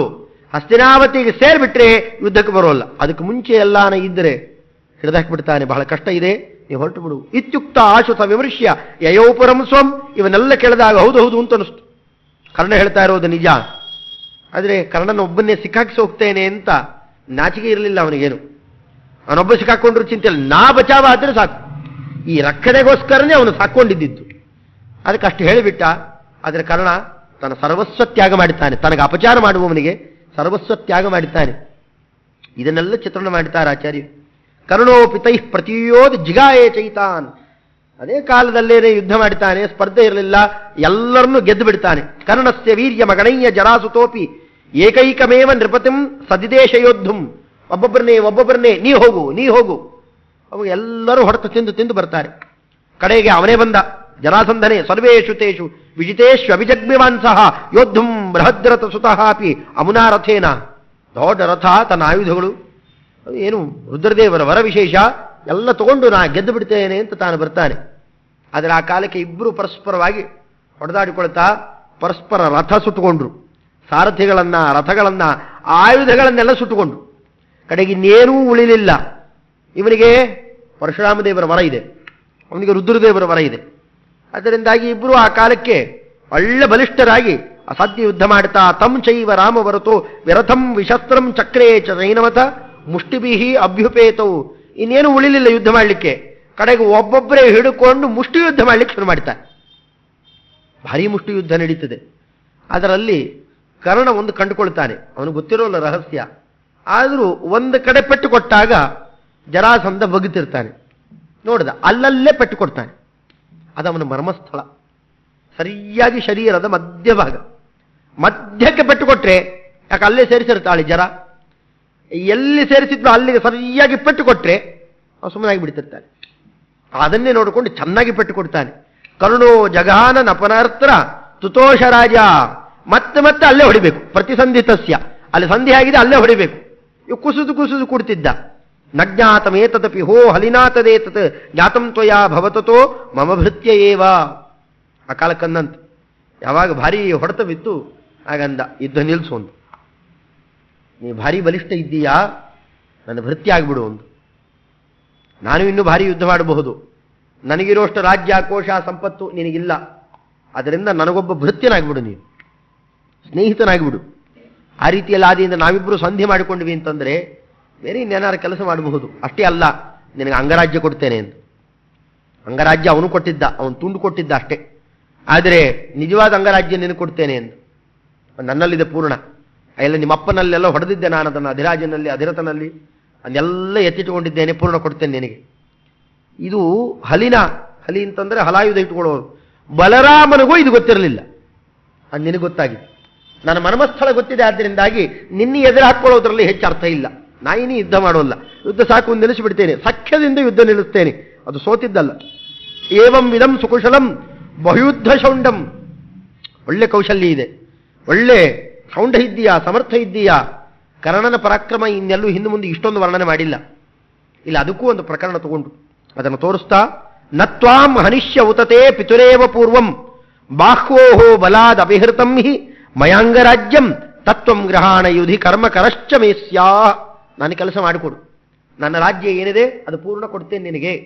ಅಲ್ಲಂದ್ರು ಅದನ್ನೇನು ದುರ್ಯೋಧನ ಮೊದಲೇ ಕೊಟ್ಟಿದ್ನಲ್ಲ, ದುರ್ಯೋಧನ ಕೊಟ್ಟಿದ್ದನ್ನು ಬಿಟ್ಟು ಮತ್ತೆ ಇದೇನೇನು ಕೊಡೋದು ಅಂತಂದರೆ, ಆ ಕಾಲಕ್ಕೆ ಇವರುಗಳು ಭೀಮಾರ್ಜುನರು ತಾವೇನು ತಮ್ಮ ಬಲದಿಂದಾಗಿ ಪರೀಕ್ಷಾದಿ ಕಾಲಗಳಲ್ಲೆಲ್ಲ ಹೋಗಿ ರಾಜ್ಯವನ್ನು ಹೊಡೆದು ಒಂದಷ್ಟು ಕಿತ್ತುಕೊಂಡು ಬಂದಿದ್ರು. ಈ ಜರಾಸಂಧನ ಒಂದು ತುಂಡು ಭಾಗವನ್ನು ಕಿತ್ತುಕೊಂಡು ಬಂದು ಧೃತರಾಷ್ಟ್ರನ ಕೊಟ್ಟಿತ್ತು. ಆ ಧೃತರಾಷ್ಟ್ರನ ಪುತ್ರ ಆ ತಾನೇ ಸಂಪಾದನೆ ಮಾಡಿದವನಂತೆ ತೆಗೆದು ಅದನ್ನು ಕೊಟ್ಟು ಬಿಟ್ಟಿದ್ದ. ಯಾಕೆ? ಅದೇ ಸಿಟ್ಟು. ಇದನ್ನು ಅವ್ರು ಯಾರು ಹೇಳ್ಕೊಂಬಂದಿದ್ದು, ಅವ್ರು ಹೇಳ್ಕೊಂಬಂದಿದ್ದೆ ನಾನು ನನ್ನ ಕಡೆಯವ್ರಿಗೆ ಕೊಡ್ತೇನೆ, ಅದು ನನಗೆ ಬೇಡ. ಅದು ಹೀಗೆ ಸಿಟ್ಟಿನಿಂದಾಗಿ ಒಂದು ತುಂಡು ಕೊಟ್ಟಿದ್ದ ಅಷ್ಟೇ. ಆದರೆ ಉಳಿದೆಲ್ಲ ಅಂಗರಾಜ್ಯ ಜರಾಸಂಧನ ಕೈಯಲ್ಲೇನಿತ್ತು ಅದು ಸಂಪೂರ್ಣ ಕೊಟ್ಟು ಬಿಡ್ತಾನೆ ಆ ಕಾಲಕ್ಕೆ. ಹೀಗೆ ಸಂಧಿಯನ್ನು ಮಾಡಿಕೊಂಡು ದುರ್ಯೋಧನೇನ ವಿಹಿತೋ ಮಗಧಾಧಿರಾಜಂ ಜಿತ್ವಾ ವೃಕೋದರ ಹೃತಃ ಪಿತುರೇವ ದತ್ತಃ ಅಂಗಾದಿರಾಜ್ಯಂ ಉಪಲಭ್ಯ ಜರಾಸುತಸ್ಯ ಸ್ನೇಹಂ ಚ ಸೂರ್ಯಸುತ ಆಶು ಕುರೂನ್ ಜಗಾಮ. ಸ್ನೇಹ ಮಾಡಿಕೊಂಡು ಅವರಿಂದ ಬೇಕಾಷ್ಟು ವೈಭವ ತಗೊಂಡು ಏನು ಅಲ್ಲಿದೆಲ್ಲ ಅಂಗರಾಜ್ಯ ಇಡೀ ಅದಕ್ಕೆಲ್ಲ ಮುಚ್ಚಳಿಕೆ ಪತ್ರ ಎಲ್ಲ ತಗೊಂಡು ಹೋಗಿ ದುರ್ಯೋಧನಿಗೆ ತೋರಿಸ್ತಾನೆ. ನೋಡಿದ್ಯಾ, ಒಬ್ಬನೇ ಇಷ್ಟು ಯುದ್ಧ ಮಾಡಿ ಈ ಕ್ರಮದಿಂದಾಗಿ ನಿನಗೂ ಜಯ ದೊರಕಿಸಿ ನಿನಗೂ ಕೀರ್ತಿ ಕೊಟ್ಟು ನಾ ಇಷ್ಟು ಮಾಡಿದೆ. ಇದು ಬಹಳ ಇತ್ತು ಅವನಿಗೆ ವಿಶ್ವಾಸ. ಕರ್ಣ ಇದ್ದಾನೆ ಅಂತಂದ್ರೆ ನಾ ಯಾರನ್ನು ಬೇಕಾದ್ರೂ ಗೆಲ್ತೇನೆ. ಈ ದುರ್ಬುದ್ಧಿಯಿಂದಲೇ, ಈ ವಿಶ್ವಾಸದಿಂದಲೇ, ಇದು ಒಂದರಿಂದಲೇ ಮತ್ತೆ ಸೋಲ್ತಾನೆ ಕರ್ಣನ ಇಟ್ಟುಕೊಂಡು. ಅದು ಬೇಕಾಷ್ಟು ಸತಿ ಘೋಷಯಾತ್ರಾಕ್ಕೆ ಅಂತ ಹೋಗಿರ್ತಾರೆ ವನವಾಸ ಕಾಲದಲ್ಲಿ. ಅಲ್ಲಿ ಕರ್ಣ ಎಲ್ಲಿ ಪರಾರಿ ಆಗೋಗ್ತಾನೆ ಗೊತ್ತೇ ಇಲ್ಲ, ಓಡೋಗ್ಬಿಡ್ತಾನೆ. ಆದರೂ ನಂಬುತ್ತಾನೆ, ಇಲ್ಲ ಏನೋ ತೊಂದರೆ ಆಗಿರಬೇಕು ಅದಕ್ಕೆ ಹೋಗಿದ್ದಾನೆ, ಇಲ್ಲ ನಾ ಮತ್ತೆ ನಂಬುತ್ತೇನೆ. ಹೀಗೆ ಪರಸ್ಪರವಾಗಿ ಒಬ್ಬರನ್ನೊಬ್ಬರು ನಂಬಿ ತಮ್ಮ ದುಷ್ಟ ಕಾರ್ಯ ಸಾಧನೆ ಮಾಡಿಕೊಳ್ಳಿಕ್ಕೆ ಹೋಗ್ತಾರೆ. ಅದಕ್ಕೆ ಈ ಯುದ್ಧ ಈ ಕಾಲಕ್ಕೆ ನಡೆದಿದ್ದು, ಕಾಶಿರಾಜನ ಜೊತೆಯಲ್ಲಿ ನಡೆದ ಯುದ್ಧ ಏನಿದೆ ಜರಾಸಂಧಾದಿಗಳ ಸಮೇತವಾಗಿ, ಇದು ಬಹಳ ಕಾರಣ ಅಂದ್ರು ಆಚಾರ್ಯರು. ದೃಷ್ಟ ಇವ ತಮ್ಮ ಮುದಿರೆ ಧೃತರಾಷ್ಟ್ರಪುತ್ರ ನಾನೇನ ತುಲ್ಯಂ ಅಧಿಜಗ್ಮ ರಥೋ ಹರಿಂಚ. ಕೃಷ್ಣನೂ ಕೂಡ ಇವನಿಗೆ ಸಮಾನ ಅಲ್ಲ. ಯಾಕೆ? ಕೃಷ್ಣ ಬಲರಾಮ ಇಬ್ಬರೂ ಕೂಡ ಭಾರಿ ಯುದ್ಧ ಮಾಡೇ ಮಾಡಿದ್ರು. ಇಷ್ಟು ಜರಾಸಂಧ ಅವ್ರಿಗೂ ಬಗ್ಗಿರಲಿಲ್ಲ. ಅವ ಭಾರಿ ಪೆಟ್ಟು ಕೊಟ್ಟಿದ್ದಿದ್ರೆ ಕೃಷ್ಣ ಆಗೇನು ಮಾಡಬೇಕಾಗಿತ್ತು? ಬೇಡಪ್ಪ ಕೃಷ್ಣ, ನಾನು ನೀವು ಇಬ್ಬರು ಸ್ನೇಹಿತರಾಗ್ಬಿಡೋಣ ಏನಾದ್ರು ಮಾತಾಡಬೇಕಾಗಿತ್ತು. ಜರಾಸಂಧ ಇಲ್ಲ, ಮತ್ತೆ ಮತ್ತೆ ಯಾರಿಗೂ ಹೋಗ್ತಿದ್ದ, ಏನೋ ಉಪಾಯ ಮಾಡಿ ಕೃಷ್ಣ ತಪ್ಪಿಸ್ಕೊತಿದ್ದ ಅಷ್ಟೇ. ಆದ್ರೆ ನಿಜವಾದ ಬಲ ಒಬ್ಬನೇ ಏಕಾಂಗಿ ಯುದ್ಧ ಮಾಡಿದವನು ಕರ್ಣ. ಕೃಷ್ಣನಿಗಿಂತ ಹೆಚ್ಚಿದ್ದಾನಿವನು. ಅದರಿಂದ ಯುದ್ಧದಲ್ಲಿ ಇನ್ಮೇಲೆ ತೂಕ ಹಾಕಬಹುದು. ಒಂದು ಕಡೆ ಕೃಷ್ಣ, ಒಂದು ಕಡೆ ಕರ್ಣ ಇದ್ದಾನೆ ಅಂದರೆ ಯಾರನ್ನ ಆರಿಸ್ಕೊಳ್ಬಹುದು? ಕರ್ಣನ್ನೇ ಆರಿಸ್ಕೊಳ್ಬೇಕು. ಈ ಥರದ್ದೆಲ್ಲ ನಾನಾ ದುರ್ನಿಶ್ಚಯಕ್ಕೆ ಎಲ್ಲ ಕಾರಣ ಮಾಡಿಕೊಂಡ. ಅದಕ್ಕೆ ತಕ್ಕಂತೆ ಕೃಷ್ಣ ಪರಮಾತ್ಮನು ಕೂಡ ಅಲ್ಲಿ ಯುದ್ಧ ವಿಶೇಷವನ್ನೇ ನಡೆಸಿದ್ದಿದ್ದು. ಉದ್ವಾಕ್ಯ ಕಾಶಿತನಯಾಂ ಗಿರಿಜಾಭಿವಿಷ್ಟಾಂ ಸಾಕ್ಷಾನ್ನರೇಶು ಜನಿತಾಂ ಪ್ರಥಮಾಂ ಅಲಕ್ಷ್ಮೀಂ. ಕಾಶಿರಾಜನ ಮಗಳು, ಅವಳು ಸಾಕ್ಷಾತ್ ಅಲಕ್ಷ್ಮಿ. ಅವಳು ಒಳಗಡೆಯಲ್ಲಿ ಮತ್ತು ಅಲ್ಲೆಲ್ಲ ಇದ್ದು ಅವಳು ಪೂಜ್ಯಳಾಗ್ತಾ ಇದ್ಲು. ಅವಳನ್ನ ರಾಣಿ ಅಂತ ಎಷ್ಟೋ ಜನ ಪೂಜೆ ಮಾಡ್ತಾ ಇದ್ರು. ಗೌರವಿಸಬೇಕಾಗಿತ್ತು, ಅವೆಲ್ಲ ಮಾಡಬೇಕಾಗಿದೆ. ಇವನು ರಾಜ ಅಂತ ಗೌರವಿಸಬೇಕಾಗಿದ್ದರೆ ಇಲ್ಲಿ ಒಳಗಡೆಯಲ್ಲಿ ಕಿಂಚಿತ್ ರುದ್ರದೇವರ ಆವೇಶ, ಜೊತೆಯಲ್ಲಿ ಪಾರ್ವತಿ ಆವೇಶ ಅವಳಲ್ಲಿ. ಯಾಕೆ? ಈ ಪೂಜ್ಯತ್ವವನ್ನು ಸಾತ್ವಿಕರು ಮಾಡುವ ಪೂಜೆ ಏನಿದೆ, ಭೀಷ್ಮಾಚಾರ್ಯ ಪ್ರವೃತ್ತಿಗಳು ಅವನ ಆಜ್ಞೆಯನ್ನು ಮನ್ನಣೆ ಮಾಡ್ತಾ ಇದ್ದು. ಅವೆಲ್ಲ ಮಾಡಬೇಕಾಗಿದ್ದರೆ ಅದರಿಂದ ಅವನಿಗೆ ಅಷ್ಟೂ ಪಾಪ ಹೋಗಬೇಕು, ಇವರಿಗೆ ಯಾವ ಪಾಪ ತಟ್ಟಬಾರದು. ಯಾಕೆ? ಒಳಗಿದ್ದ ರುದ್ರದೇವರಿಗೆ ಅವರು ಸಲ್ಲಿಸ್ತಾ ಇರಬೇಕು. ಹೀಗೆ ಒಂದು ವ್ಯವಸ್ಥೆ ಮಾಡಲಿಕ್ಕೋಸ್ಕರವಾಗಿ ಅಲ್ಲಿ ಆವೇಶ ಇತ್ತು. ಅಂದರೆ ದೊಡ್ಡ ದೊಡ್ಡ ದೇವತೆಗಳ ಆವೇಶ ಇದ್ದು ಮಾತ್ರಕ್ಕೆ ಅವರೇನು ಯೋಗ್ಯರಾಗಿರಬೇಕಾಗಿಲ್ಲ, ಅದನ್ನು ತೋರಿಸಿಕೊಟ್ಟು. ಇಂತಹ ಪಾರ್ವತಿ ಪರಮೇಶ್ವರದ ಆವೇಶ ಇದ್ದರೂ ಮಹಾದುಷ್ಟ ದಂಪತಿಗಳೇ ಅವರೇನು, ಅದು ಯಾವ ಕಿಂಚಿತ್ ಯೋಗ್ಯತ್ವವೂ ಅವರಲ್ಲಿಲ್ಲ, ಅದನ್ನು ತೋರಿಸಿಕೊಟ್ರು. ದೊಡ್ಡವರ ಸಹವಾಸ, ದೊಡ್ಡವರ ಮಕ್ಕಳಾಗಿಬಿಡೋದು, ಅಥವಾ ದೊಡ್ಡ ಪರಂಪರೆಯಲ್ಲಿ ಬಂದು ಬಿಡೋದು. ಆ ಬಂದ ಮಾತ್ರಕ್ಕೆ ನಾವೆಷ್ಟು ದೊಡ್ಡ ಹಿರಿಯರು, ಇವತ್ತು ಅದೊಂದಿದೆ, ನಾವೆಂತಹ ಮಠದವರು, ನಾವೆಂಥ ಮನೆತನದವರು, ನಾವೆಂತ ಇದು ಹೇಳ್ಕೊತಾರೆ. ತಂದೇನು ಅಂತ ಹೇಳ್ಕೋಬೇಕಷ್ಟೇ. ಎಲ್ಲೇ ಬಂದಿರಲಿ ಅವನ ಮಹತ್ವ ಇಲ್ಲ ಅಂದರೆ ಅದು ಯಾತಕ್ಕೂ ಬೇಡ. ಅದಕ್ಕೆ ದುರ್ಯೋಧನ ಭಾನುಮತಿ ಇವರಿಬ್ಬರು ಭಾರಿ ಒಳ್ಳೆ ದೃಷ್ಟಾಂತ ಅಂತಂದಿದ್ದಾರೆ ಆಚಾರ್ಯರು. ಆ ಸತ್ಯಾಂಶವನ್ನು ತೋರಿಸ್ತಾ ಅವರಿಗೇನೆ ಇಬ್ಬರು ಮಕ್ಕಳು. ತಸ್ಯಾಂ ಸುತಂ ತ್ವಜನಯತ್ ಪುರ ಆಸ ಯೋಕ್ಷ ಕನ್ಯಾಂ ಪುರ ಪ್ರಿಯತಮಾಂಚ ಷಡಾನನಸ್ಯ.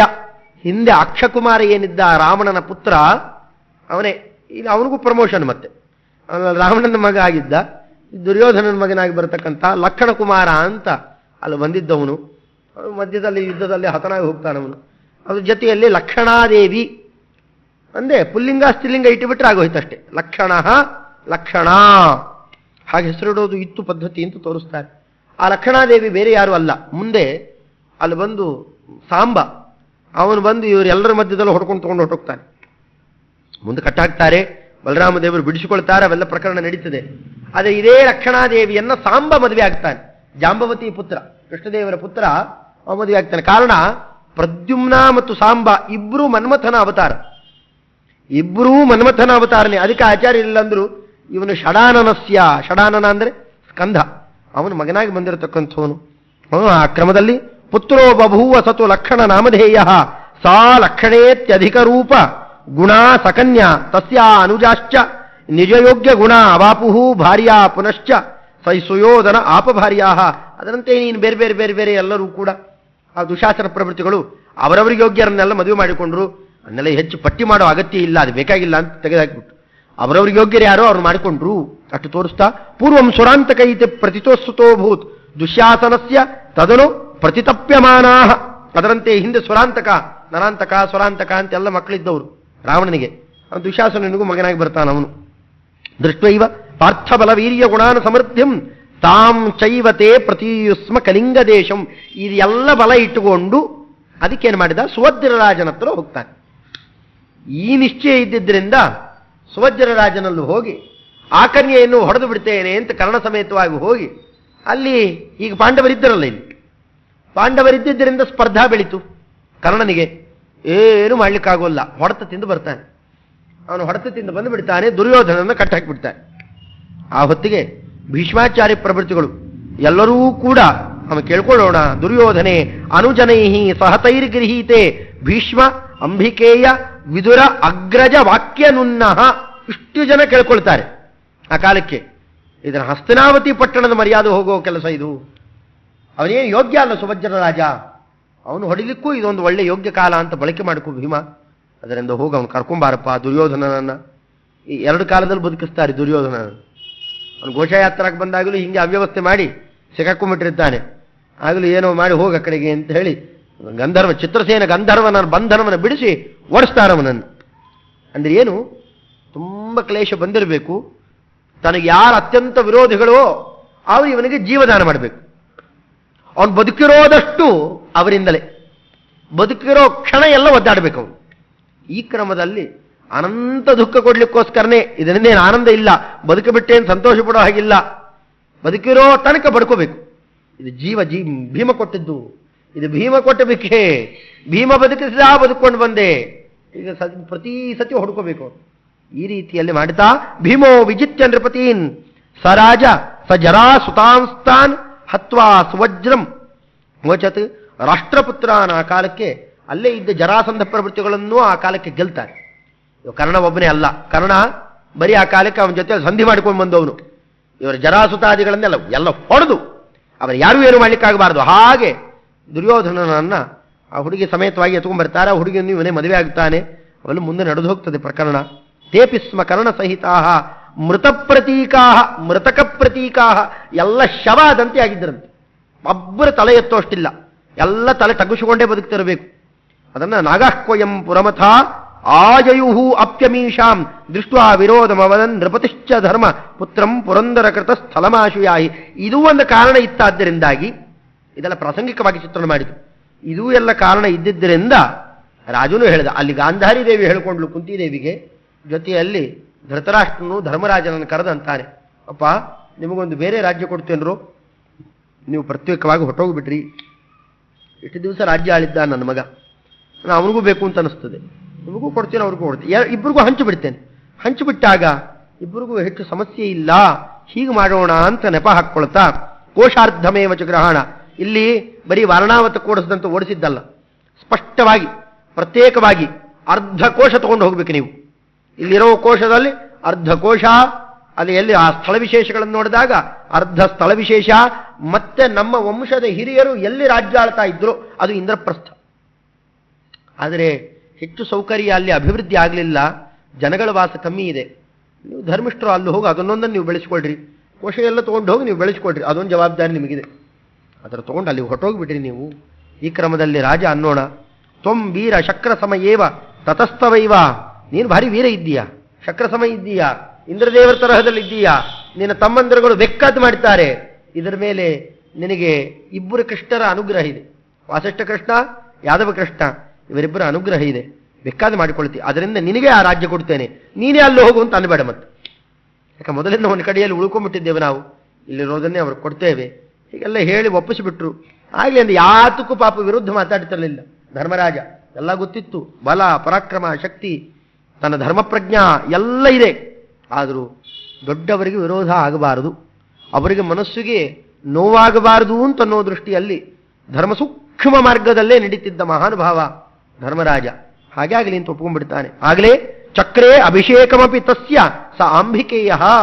ಆ ಕಾಲಕ್ಕೆ ಅವನಿಗೆ ಪಟ್ಟಾಭಿಷೇಕವನ್ನು ಮಾಡಿ ಕಳಿಸಿಕೊಟ್ಟು ಬಿಡೋಣ. ಇವನು ಬರೀ ಪಟ್ಟಾಭಿಷೇಕ ಅಂದರೆ ಇಲ್ಲಿ ಇಷ್ಟಿಷ್ಟು ಮಾಡ್ರಿ ಅಂತ ಆದೇಶ ಕೊಟ್ಟಿದ್ದಷ್ಟೇ. ಅದನ್ನು ನಿಜವಾದ ಅಭಿಷೇಕ ನಡೆಸಬೇಕಾಗಿದ್ದರೆ ಅಲ್ಲಿ ಇಬ್ಬರಿದ್ದರಂತೆ. ಕೃಷ್ಣ ವಾಸಿಷ್ಠನಂದನ ಉರುರ್ಭವ ಚಕ್ರವರ್ತಿ.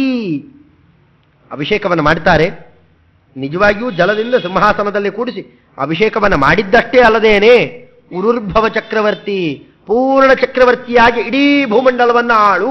ಇಬ್ಬರು, ಕೃಷ್ಣ ಪರಮಾತ್ಮ ಮತ್ತು ವೇದವ್ಯಾಸದೇವರು ಇಬ್ಬರು ಆಶೀರ್ವಚನ ಮಾಡುತ್ತಾರೆ. ಅಷ್ಟೇ ಅಲ್ಲ, ಎಷ್ಟ ಅಶ್ವಮೇಧ ನಿಖಿಲಾತ್ಮಕ ರಾಜಸೂಯ ಪೂರ್ವೈ ಮಖೈ ಸತತಮೇವಚ ಧರ್ಮಶೀಲ.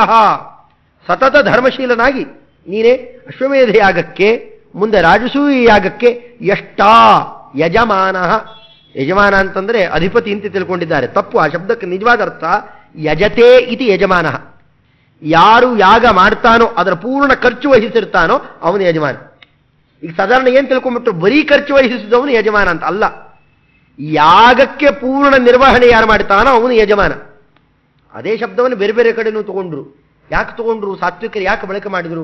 ಮನೆಯಲ್ಲಿ ಹಿರಿಯ ಯಾರು, ಮನೆಯಲ್ಲಿ ಯಜಮಾನ ಯಾರು, ಎರಡು ಒಟ್ಟೊಟ್ಟಿಗೆ ಪರ್ಯಾಯ ಶಬ್ದ ಬಳಕೆ ಮಾಡುತ್ತಾರೆ. ಹಿರಿಯ ಬೇರೆ, ಯಜಮಾನ ಬೇರೆ. ಅಂದರೆ ಮನೆಯ ಎಲ್ಲ ವ್ಯಾಪಾರ ಯಜ್ಞ ಅಂತ ತಿಳಿದು ಅದಷ್ಟನ್ನೂ ಎಲ್ಲರ ಕೈಯಲ್ಲಿ ಮಾಡಿಸಿ ಅರ್ಪಣೆ ಮಾಡ್ತಾನಲ್ಲ, ಅವನು ನಿಜವಾಗ್ಲೂ ಯಜಮಾನ. ಸಕಲ ವ್ಯಾಪಾರ ಭಗವಂತನ ಪೂಜಾ ಅದು ಯಜ್ಞ ಅಂತ ತಿಳಿದು ಮಾಡಿದರೆ ನಿಜವಾಗ್ಲೂ ಅವನು ಹಿರಿಯನಾದವನನ್ನು ಯಜಮಾನ ಅಂತ ಕೂಗಬಹುದು. ಯಾರ್ಯಾರನ್ನೂ ಕೂಗೋ ಹಾಗಿಲ್ಲ. ಆಮೇಲೆ ಅದಕ್ಕೆ ಏನಂತಾರೆ, ಯಾರನ್ನು ಯಜಮಾನ್ರೇ ಅಂತಂತಾರೆ. ಯಜಮಾನ್ರೇ ಅಂದ್ರೆ ಎಷ್ಟು ದೊಡ್ಡ ಅರ್ಥದಲ್ಲಿ, ಸುಮ್ಮನೆ ಬರೀ ಗೌರವ ಕೊಡೋ ಶಬ್ದ ಅಲ್ಲ, ಇಷ್ಟು ದೊಡ್ಡ ಅರ್ಥ ಇದೆ. ಅದಕ್ಕೆ ನೀನು ಎಷ್ಟಾ ಯಜಮಾನನಾಗ್ತೀಯಾ ಅಂದರೆ ಮುಂದೆ ಆ ಯಾಗಗಳನ್ನು ಮಾಡುವವನಾಗ್ತೀಯಾ. ಇತ್ಯೇವ ಪಾರ್ಷತ ಸುತಾದಿ ಸಹಿತೇಭಿಷಿಕ್ತೆ. ಆ ಕಾಲಕ್ಕೆ ದ್ರೌಪದಿ ದೇವಿಯರನ್ನು ಕೂಡಿಸಿ ಪಕ್ಕಕ್ಕೆ ಅಭಿಷೇಕ ಮಾಡೋಣ ಅಂತ ಭೀಮಸೇನ ದೇವರನ್ನ ಆ ಕಾಲಕ್ಕೆ ಪಕ್ಕದಲ್ಲಿ ದ್ರೌಪದಿ ಸಮೇತವಾಗಿ ಕೂಡಿಸಿ ಇವನೇ ಯುವರಾಜ ಅಂತ ಮಾಡಿದ್ರು. ಒಬ್ಬ ರಾಜ ಇರಬೇಕು, ಯುವರಾಜ ಇರಬೇಕು, ರಾಜಪ್ರತಿನಿಧಿಗಳಿರಬೇಕು. ಮುಂದೆ ಯಾರ್ಯಾರು ಅನ್ನೋದನ್ನೆಲ್ಲ 20ನೇ ಅಧ್ಯಾಯದಲ್ಲಿ ವರ್ಣನೆ ಮಾಡುತ್ತಾರೆ. ಏನೇನು ವ್ಯವಸ್ಥೆ ಮಾಡ್ತಿದ್ರು, ಯಾವುದ್ಯಾವುದು ನೋಡ್ಕೊಳ್ತಿದ್ರು, ಇವರಿಬ್ಬರದ್ದು ಹೇಳುದು. ಇಲ್ಲಿ ಧರ್ಮರಾಜ ಚಕ್ರವರ್ತಿ ಆಗಬೇಕು, ಯುವರಾಜ ಭೀಮಸೇನ ಆಗಬೇಕು. ಈ ಕ್ರಮದಲ್ಲಿ ವ್ಯವಹಾರ ಮಾಡಿ ತೋರಿಸಿಕೊಟ್ರು. ಅಲ್ಲೂ ಹಾಗೆ ಮಾಡಿಕೊಂಡ್ರು. ದುಶ್ಯಾಸನನ್ನ ಯುವರಾಜ ಮಾಡಿದ್ರು, ದುರ್ಯೋಧನನನ್ನ ರಾಜನನ್ನಾಗಿ ಮಾಡಿದ್ರು.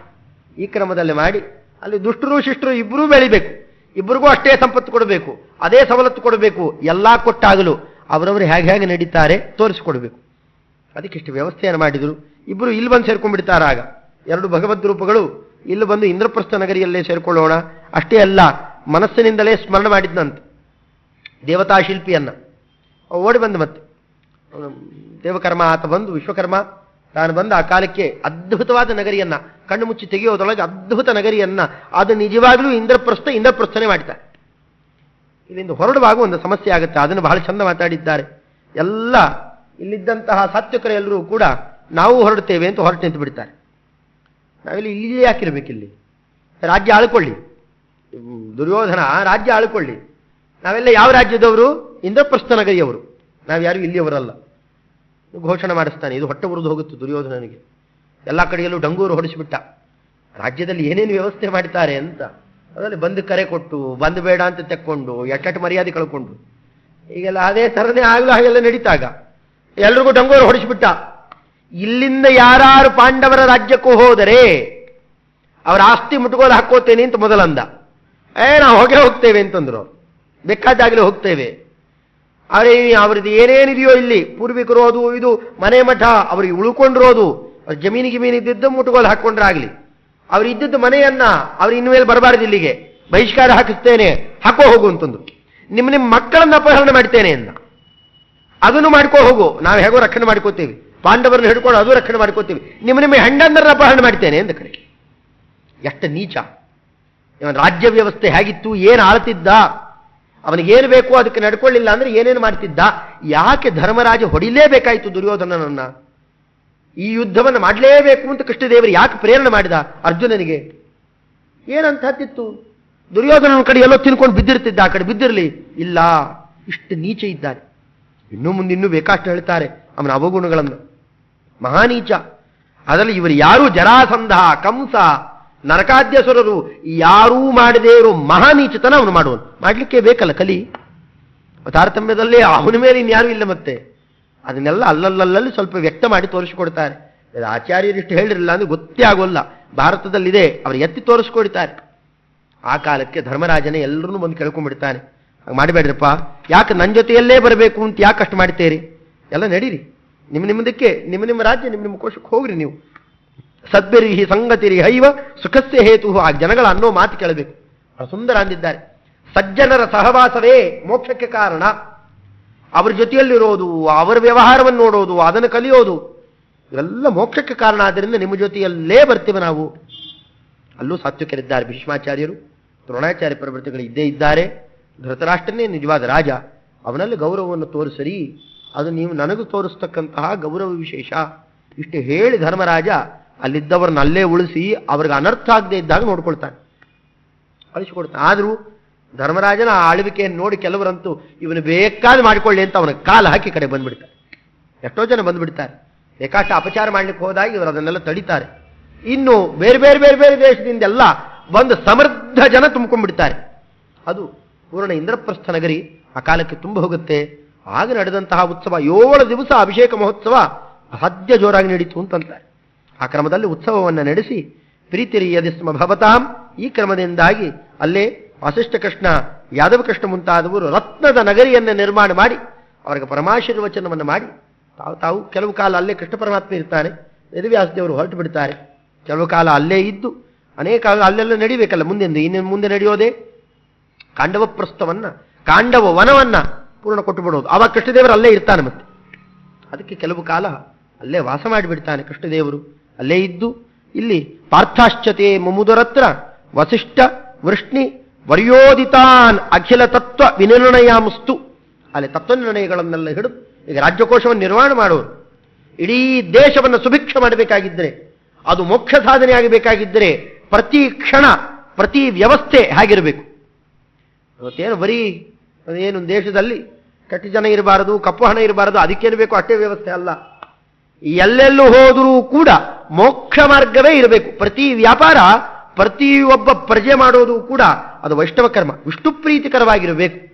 ಆ ಕ್ರಮದಲ್ಲಿ ನಡೆಸಲಿಕ್ಕೆ ಏನು ಬೇಕೋ ಅದನ್ನು ಮಾರ್ಗದರ್ಶನ ಇಬ್ಬರೂ ಮಾಡಿಕೊಡೋಣ.